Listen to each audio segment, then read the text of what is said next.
A Fundação da Liberdade Econômica é um centro de pensamento, produção de conhecimento e formação de lideranças políticas que se baseia na defesa do liberalismo econômico e do conservadorismo como forma de gestão. Para mais informações, acesse flebrasil.org.br.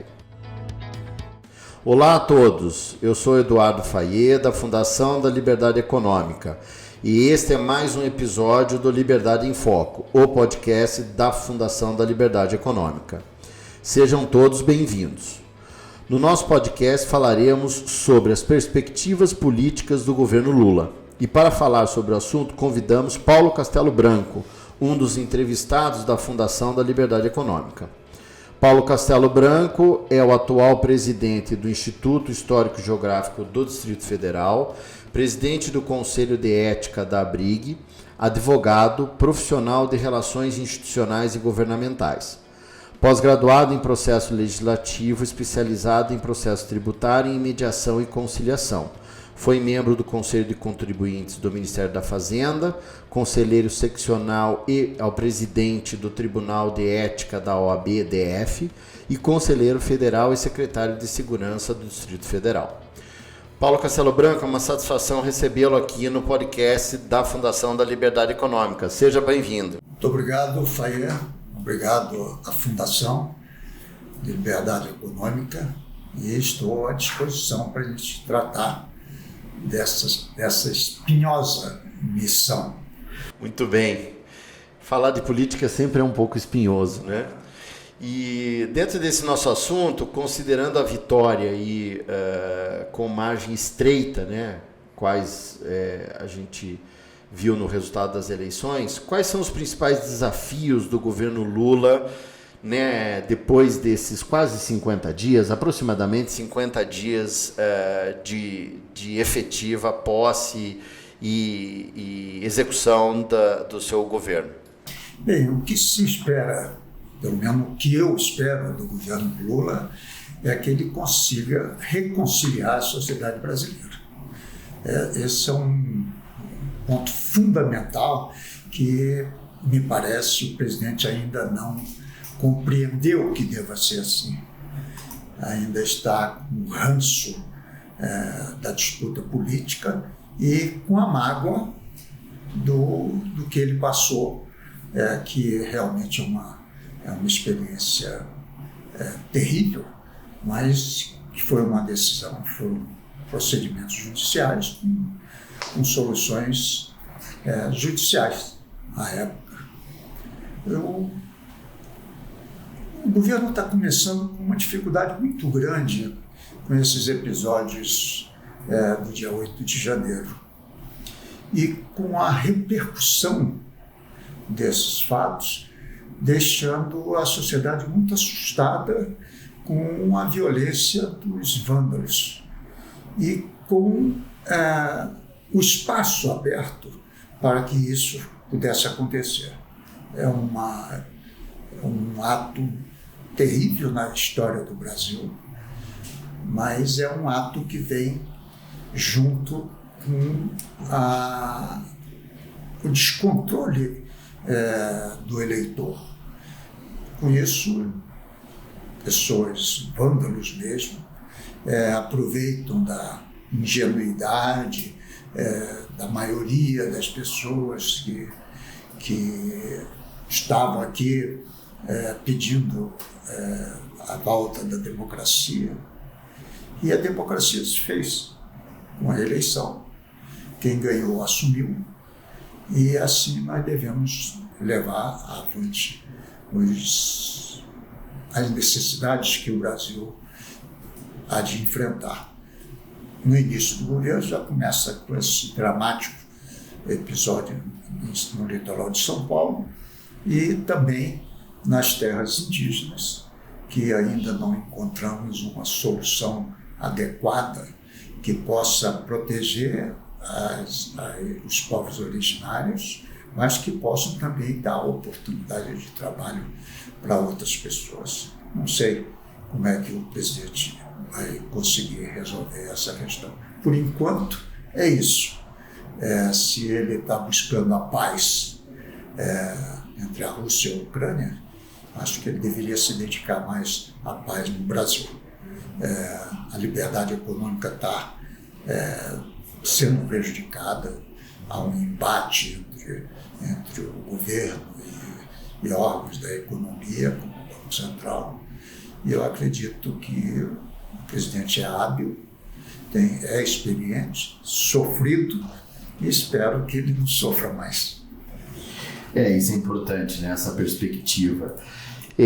Como o senhor falou aí da questão da Ucrânia, né, no cenário internacional, o que a gente pode esperar dessa política externa? Né? Ele, de fato, está atuando como um protagonista, né, nessa questão entre a guerra da Rússia com a Ucrânia. Foi lá com o presidente Biden numa espécie de alinhamento prévio, né, para avançar. A gente não sabe exatamente o conteúdo das conversas, mas me parece que foi um pouco isso, pelos sinais identificados. Mas ele tem esse desafio enorme da política externa brasileira, que alguns analistas dizem que o Brasil não precisa do resto do exterior. Dentro dessa linha da liberdade econômica, a gente sabe que isso não é bem verdade. A gente precisa, né, de investidores e de fluxo, né, de relações para a internacionalização do Brasil. Na sua perspectiva, quais que são as questões mais importantes dessa política externa desse atual governo? Primeiro, o presidente deixar de ser aquele antigo cara do presidente Barack Obama. Não é. O presidente Lula não é aquele cara. Ele sofreu um desgaste muito grande. A justiça cancelou os processos, mas ele continua com a imagem que ficou, porque não há nenhuma dúvida que os fatos ocorreram, e tanto é verdade que bilhões de reais foram devolvidos, e nossas empresas, importantes empresas, que foram muito prejudicadas, estão fazendo acordos milionários nos Estados Unidos. Portanto, o fato é o fato, não tem dúvida. Com relação à política externa, acho que melhora o aspecto das relações internacionais, porque depois dos momentos que passamos com o presidente Bolsonaro, que estava abrindo, liberal, com todas as coisas, a liberdade e tal, mas com um discurso inverso, que acabou prejudicando e levando à derrota política. Acredito o ministro de Relações Exteriores é competente e já demonstrou isso, mas ser competente num governo populista não basta. Essa é uma questão importante, né? Todos os governos populistas, né, são difíceis. E do ponto de vista específico das perspectivas políticas internas, né? A gente está falando aqui das nossas políticas internas de relações. Eu acho que eu pediria a sua análise pelo menos em 3 aspectos ou 3 perspectivas, né? A primeira, a relação com o judiciário, que o governo anterior teve um ruído enorme, né, sem julgar. A segunda, a relação com o legislativo, né? E a terceira, a relação com o federalismo, né, que são os estados. Qual que é a sua análise sobre os encaminhamentos e o avanço do governo Lula e os sinais que ele já está dando, né? De novo, são 50 dias só de governo, né? Então não podemos, né, achar que o governo terminou, né? Mas quais são as perspectivas, o que ele está indicando? Nesse momento, o presidente está com muita dificuldade para assimilar novamente a política brasileira. Acho que ele voltou lá em 2003 e ele precisa vir para cá. Então ele está agradando, claro, os seus eleitores, ele é um populista, mas não é uma pessoa sem conhecimento. Ele tem conhecimento. E a idade e as dificuldades que ele teve favoreceriam a ele uma melhor articulação política. No entanto, também no Congresso Nacional nós temos populistas. E os populistas agregam ao populista. Por outro lado, na questão do judiciário, o judiciário também tomou uma dimensão muito, muito forte, se tornando protagonista de um momento que, na realidade, não seria para resolver no Poder Judiciário, e sim dentro do Congresso Nacional. Acho que o presidente vai ter que se adaptar, vai ter que se afastar daqueles que querem ainda aquele antigo Partido dos Trabalhadores, para que possa fazer um governo bom. Terá muita dificuldade, não só dentro do Congresso, com as ações políticas que possam prejudicá-lo, mas também com os novos políticos, porque o presidente Lula é um velho político. E nós temos novos políticos que não são populistas, mas são políticos corretos, que estão demonstrando isso. Então,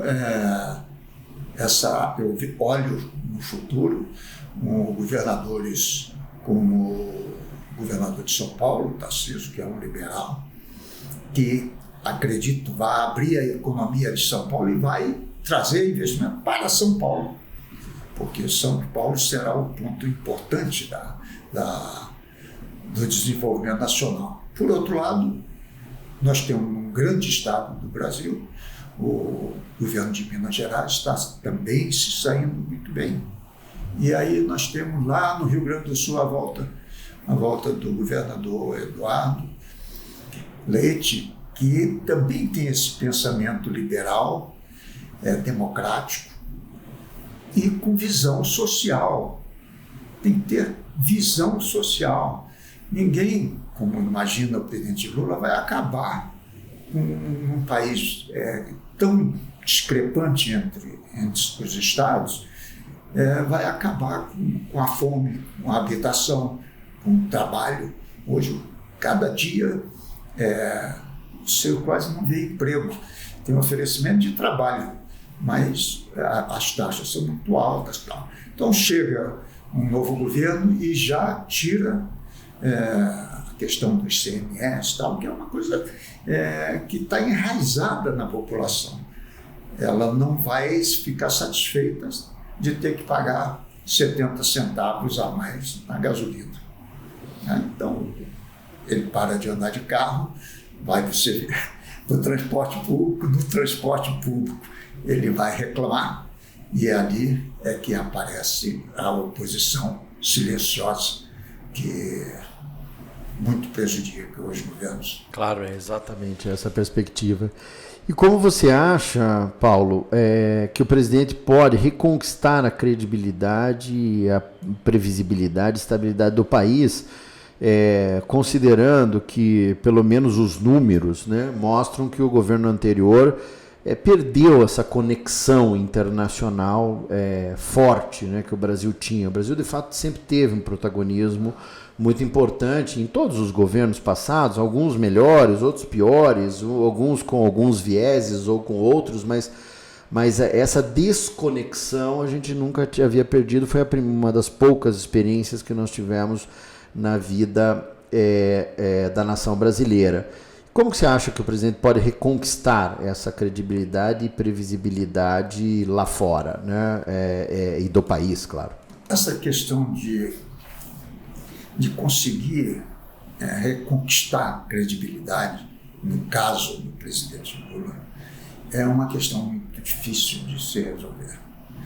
O presidente ficou dentro do sistema nacional, ele ficou com uma credibilidade muito afetada. É claro que ele ganhou a eleição, isso não há dúvida, mesmo porque o governo anterior, com a liberdade e tal, tendo liberdade, sem perseguição política, mas com um péssimo discurso. Na realidade, o presidente Bolsonaro perdeu a eleição para ele. Ele foi quem acabou perdendo a eleição. O presidente Lula restaurar realmente o seu conceito, para mim será muito, muito difícil, porque é difícil você conseguir restaurar a sua credibilidade quando ela foi afetada de forma tão dura. Muito bem, Paulo. Eu agradeço demais as suas análises. Espero que todos tenham gostado desse episódio com o tema Perspectivas Políticas do Governo Lula. Paulo Castelo Branco, muito obrigado. Muito obrigado, Faiê, e obrigado à Fundação. E para você que acabou de nos ouvir, muito obrigado pela sua audiência. Para mais informações, acesse o site flebrasil.org.br e siga as nossas redes sociais no Facebook e Instagram, @FLEeconômica, e no Twitter, @FLEbrasil. Nosso podcast está disponível na sua plataforma de áudio preferida. Você também pode seguir nosso podcast no Spotify, Amazon, assinar no Apple Podcasts e se inscrever no Google Podcasts ou no Castbox. E favoritar no Deezer. Desse modo, você receberá uma notificação sempre que um novo episódio for ao ar. Eu sou Eduardo Faiê e este foi mais um Liberdade em Foco. Um grande abraço e até a nossa próxima conversa.